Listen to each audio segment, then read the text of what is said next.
Cinema industry వైపు వెళ్ళాలనుకుంటున్నారా? మీకు మేమున్నాం. వెంటనే కాల్ చేయండి.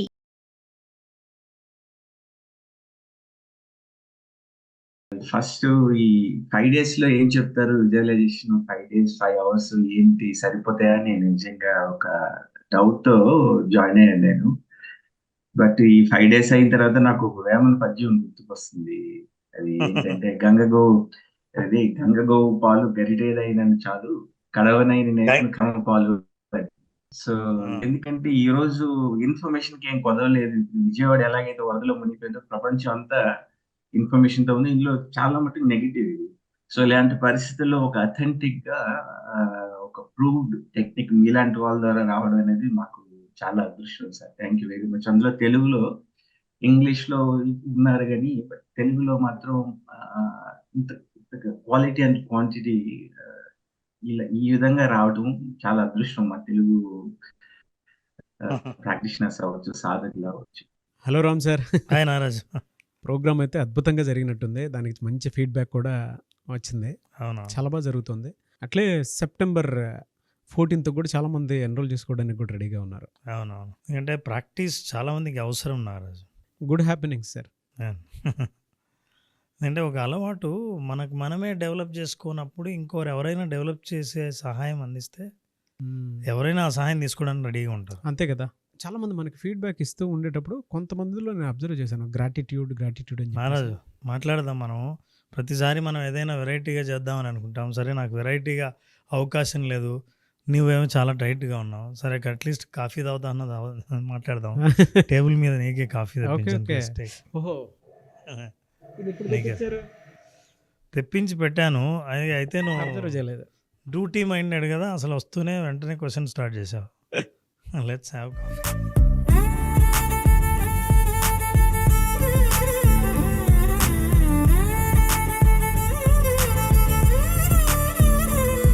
రామ్ సార్, కాఫీ అదిరిపోయింది. క్లైమేట్ కూడా దానికి తగ్గట్టే ఉంది కాబట్టి అవును, నీడెడ్ ఈ టైంలో. అవును. నాకు ఒకటి జనరల్గా అడుగుతాను. మన దాంట్లోకి వచ్చి ప్రతి ఆడియన్ పార్టిసిపెంట్ ఒక చెప్పే మాట గ్రాటిట్యూడ్ అని.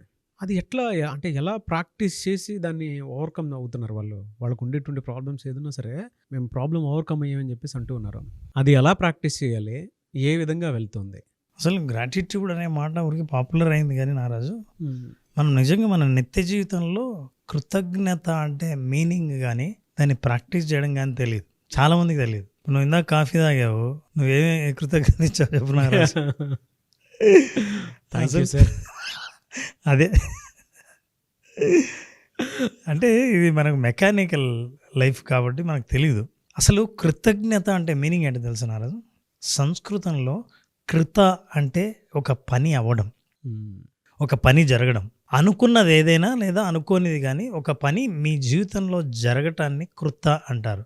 జ్ఞా అంటే జ్ఞానం, తెలియడం, అవేర్నెస్, అందుకే జ్ఞానం అనేది కూడా వచ్చింది. సో కృతజ్ఞత అంటే ఒక పని జరిగినట్టు తెలియటం, తెలియజెప్పడం, తెలుసుకోవడం అనేది కృతజ్ఞత. ఇది పాలీ భాషలో ఎక్కువగా నేపాల్లో అక్కడి నుంచి వచ్చింది ఈ కృతజ్ఞత అనే మాట. సంస్కృతంలో కూడా కృతజ్ఞత అని వాడతారు. దీన్ని మనం గ్రాటిట్యూడ్ అంటాం. గ్రాటిట్యూడ్ ఏంటంటే కాస్త సెన్సిటివ్గా మనం ఆలోచిస్తే మన జీవితంలో జరిగే ప్రతి సంఘటనకు ఎవరో బాధ్యులు. మీకు తెలియకుండా జరిగే మీ దాకా మీకు వచ్చే పనులు ఏవైనా, మీకు అనుకూలంగా జరిగే పనులకు ఎవరో ప్రత్యక్షంగా పరోక్షంగా కారణమవుతున్నారు. ఈ కారణం ఉన్నారు అని నువ్వు నమ్మటం ఉందే, గుర్తించడం ఉందే, అది కృతజ్ఞత.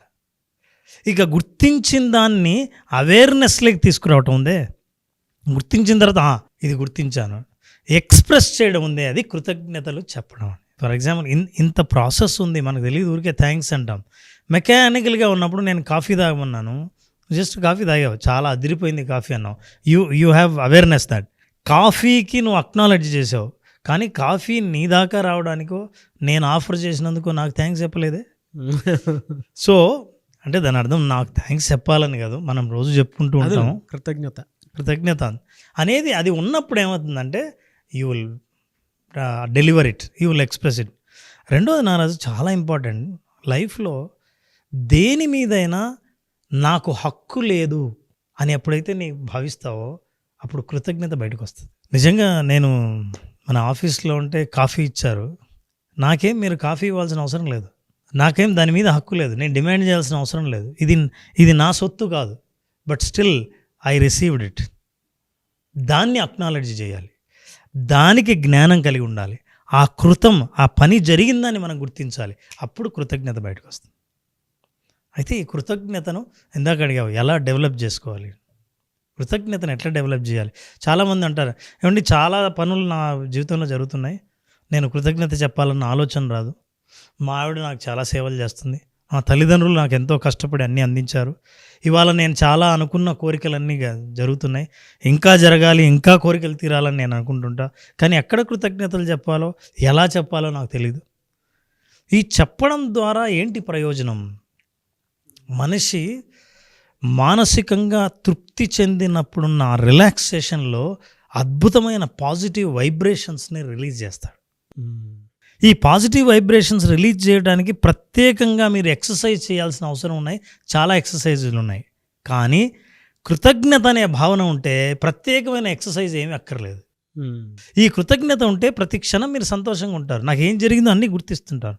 దేవుడు అవేర్నెస్, ఎరుకతో ఉండడం అనేది ఉంది చూసారా, ఆ ఆనందం ప్రతి క్షణం ఉంటుంది. మీరు దేవుడి దగ్గర ప్రసాదం ఇచ్చారు, ఆ ఎరుకతో ఉన్నప్పుడు చాలా థ్యాంక్స్, దేవుడిని మొక్కుతాం, దేవుడి ప్రసాదం కాబట్టి ఇచ్చిన వాళ్ళకి థ్యాంక్స్ చెప్తాం, తింటున్నప్పుడు అదిరిపోయింది అంటాం. ఇవన్నీ మనం మాటలు ఎక్కడి నుంచి వచ్చాయి? కృతజ్ఞత భావన వల్లే. అసలు ఇది ఏది లేనివాడు ఎట్లా ఉంటాడంటే, మీరు చేతికి ఇస్తే అయిపోయి చేసి ఖాళీ కప్పు ఎక్కడ పెట్టాలా అని చూస్తాడు అంతే. కానీ కృతజ్ఞత ఉన్న వ్యక్తి భావిస్తాడు, ఫీల్ అవుతాడు, ఎమోషన్ గురవుతాడు, మంచి వైబ్రేషన్ జనరేట్ చేస్తాడు, తర్వాత గుర్తిస్తాడు. ఎప్పుడైతే సమాజంలో మనకు జరిగే సేవ మేలును గుర్తిస్తూ వచ్చామో, జరిగిన పనులను గుర్తించామో, గుర్తించడం మీరు మొదలు పెడితే మీ ప్రయత్నాన్ని నేచర్ గుర్తించదా? ఖచ్చితంగా గుర్తిస్తుంది. ఆ నేచర్ గుర్తించి ఏం గుర్తిస్తుంది? మీ కోరికను గుర్తిస్తుంది, మీ లక్ష్యాన్ని గుర్తిస్తుంది. ఎందుకంటే మీ జీవితంలో జరిగే ప్రతి సంఘటనకు కారణాన్ని మీరు వెతుకుతూ కృతజ్ఞతని చెప్తున్నారు. అలాగే ఏ సంఘటన మీరు కావాలని అనుకుంటున్నారో ఆ సంఘటన మీరు కోరుకుంటున్నారని గుర్తుపట్టిన నేచర్ మీకు అడిగింది ఇవ్వడానికి సిద్ధంగా ఉంటుంది. సో అందుకే positive vibrations are very high. ఇది ఎలా డెవలప్ చేసుకోవాలి? ఫర్ ఎగ్జాంపుల్ నారాజు చూడు, చాలా ఇంపార్టెంట్, చాలా లోతుగా ఆలోచిస్తేనే మనిషి సైకలాజికల్గా హ్యాపీనెస్ పొందడానికి చిన్న చిన్న విషయాలే కారణం. చాలామంది మెకానికల్గా కృతజ్ఞతలు రాస్తుంటారు, ఐఎమ్ గ్రేట్ఫుల్. మనసు ఆలోచనలు ఎక్కడో ఉంటాయి, కానీ చేతి రాతలో మాత్రం ఊరికే పుస్తకం నిండుతూ ఉంటుంది. No, that doesn't work. ఆ పని చేసినా చేయకపోయినా ఒకటే. అంటే మీరు పుణ్యం గురించి ఆలోచిస్తూ రామకోటి రాసినట్లు ఉంటుంది, రాముడి గురించి ఆలోచించాల.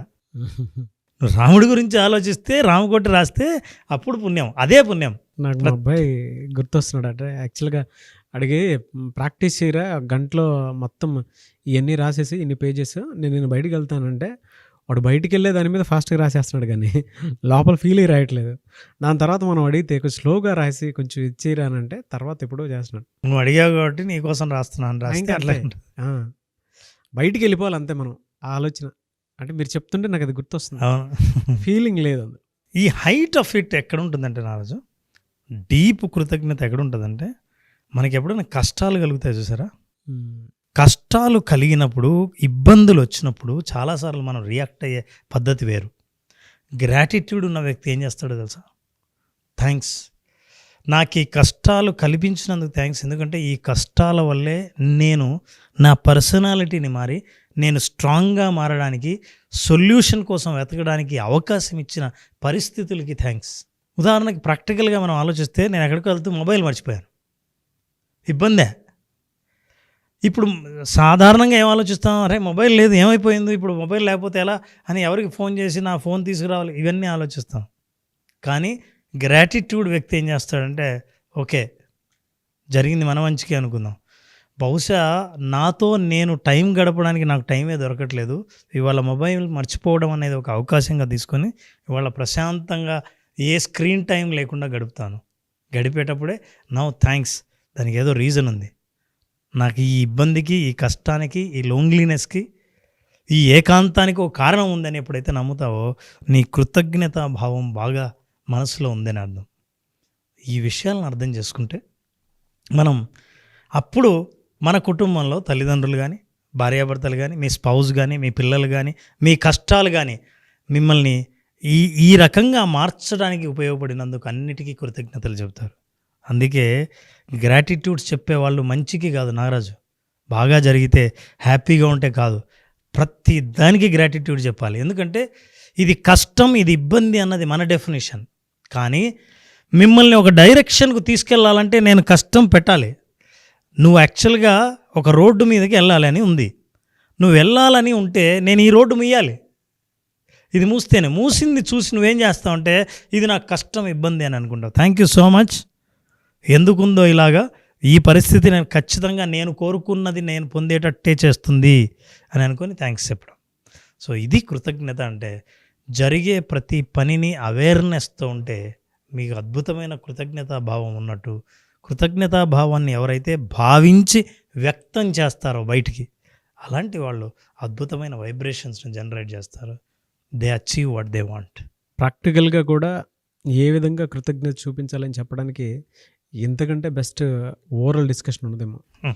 లేదండి, అది ఎవరు ఎన్ని రకాలుగా సరే ఒక విషయాన్ని చెప్పేటప్పుడు అర్థమయ్యేలాగా చెప్పొచ్చు, కానీ బట్ చాలా డీప్ సెన్స్ తోటి కనుక ఆలోచిస్తే మీరు చెప్పినటువంటి ప్రతి మాట ఎక్కడో పుస్తకం చదివినంత ఇదిగా ఉంది, అంత ఇన్ఫ్లుయెన్షియల్గా ఉంది. నో డౌట్, ఊరికే కారణం పెద్దవాళ్ళు ఎవరు కూడా.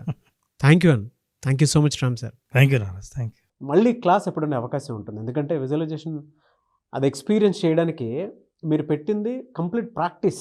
అవును, ఒక జీవితాన్ని అర్థం చేసుకోవడానికి, కెరీర్లో సక్సెస్ అవ్వడానికి, దాంతోపాటు చాలామందికి మనీకి సంబంధించినటువంటి బ్లాక్స్ కొన్ని ఉంటాయి. సో ఆలోచన ఎలా క్రియేట్ చేసుకుని ముందుకెళ్ళాలి అనేటువంటి దానికి, కొంతమందికేమో జాబ్కి సంబంధించినటువంటి వాటిలో ఎంత త్వరగా క్విక్ చాలామంది గ్రాప్ చేసుకోవాలని ఉంటుంది, క్రాక్ చేయాలని ఉంటుంది. అవును, దానికోసమైనా సరే సో విజువలైజేషన్ ప్రాక్టీస్ అనేది మళ్ళీ ఎప్పుడు ఉండే అవకాశం ఉంటుంది.